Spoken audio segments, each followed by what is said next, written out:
Good evening. Feelings ran high at a public meeting called after Ofsted reports were released into 5 Birmingham schools earlier this week. Many at the meeting accused the government of having a racist and Islamophobic agenda. Meanwhile, a citywide scheme aimed at bringing people from different faiths together has had its funding renewed. Callum Watkinson reports. At a public meeting yesterday to discuss Ofsted's downgrading of 5 predominantly Muslim schools earlier this week, there were many who detect a sinister motivation in the government's approach. They were racist, they were Islamophobic. The real problem is about racism.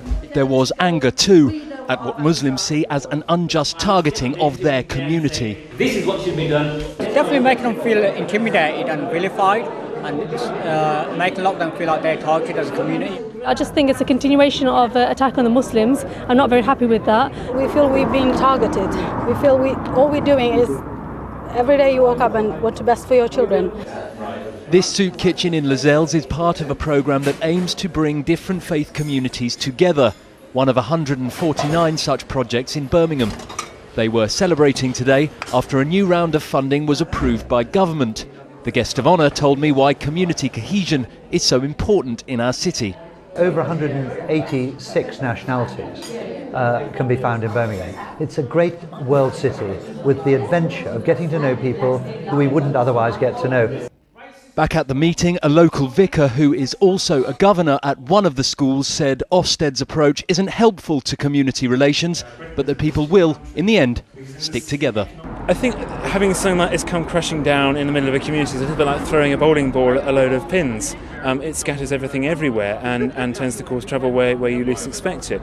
But I think that actually the communities will come together and be stronger as a result of this. There are about 140,000 Muslims in Birmingham, living alongside more than 500,000 Christians and significant numbers of Hindus, Sikhs and Jews. And while there is a clear feeling amongst Muslims that they are being unfairly targeted following recent events, there's a clear determination too that communities should not be allowed to fracture along religious lines. Callum Watkinson, ITV News, East Birmingham. Well, a statement from the Department of Education tonight said it was only right that Ofsted investigated the schools. It said we would be failing in our duty if we ignored this evidence and did not intervene. Schools must offer a broad and balanced curriculum and ensure they are welcoming and inclusive to students of all faiths and none. The parents of a toddler who died in Castle Bromwich have been charged with his murder more than a year after his death.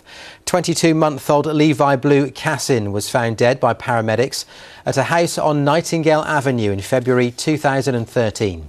A post-mortem examination found substantial abdominal injuries. His parents, who are 31 and 26 years old, are due in court tomorrow.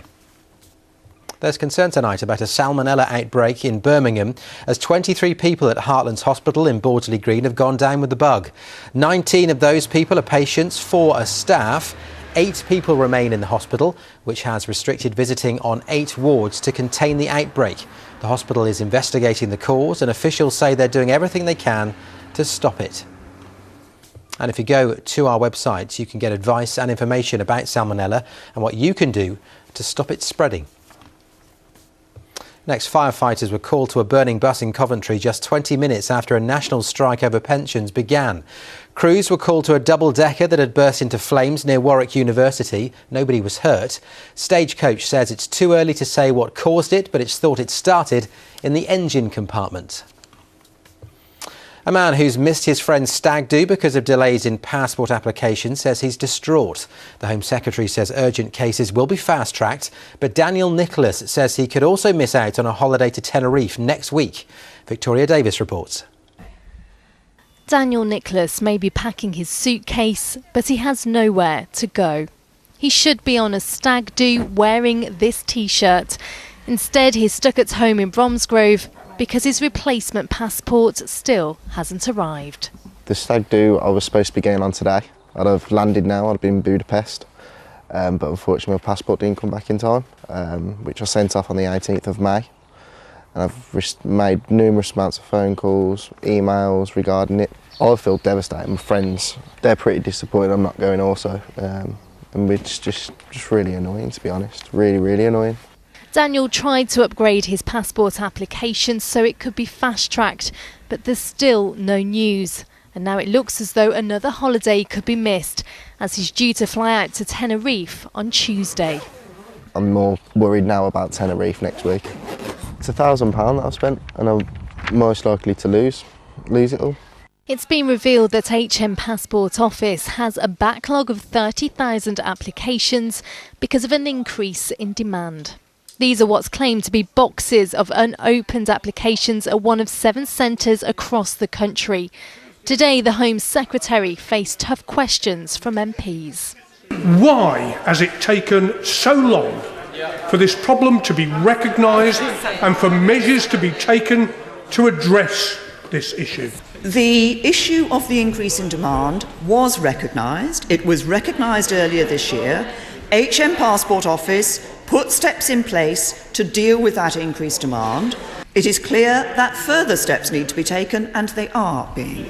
Those steps include the Passport Office extending its hours and increasing staff. People with an urgent need to travel will now have their passport applications fast-tracked free of charge. But Daniel fears it may be too late for him.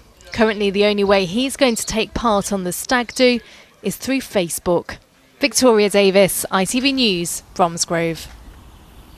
Time now for a check on the weather forecast. With the details, here's Lucy.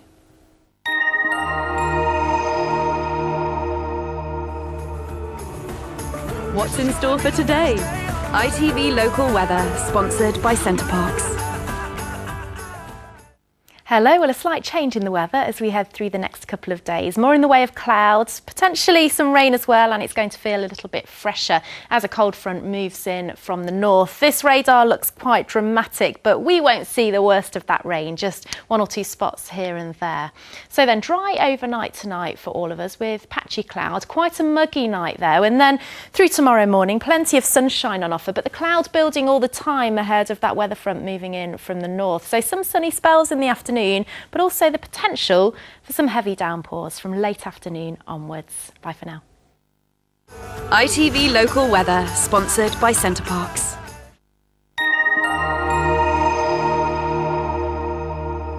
That is it from us for tonight. As ever, don't forget to check the website regularly for updates. itv.com/central is the address. We are back bright and early tomorrow morning, but until then, from the late team, it's good night.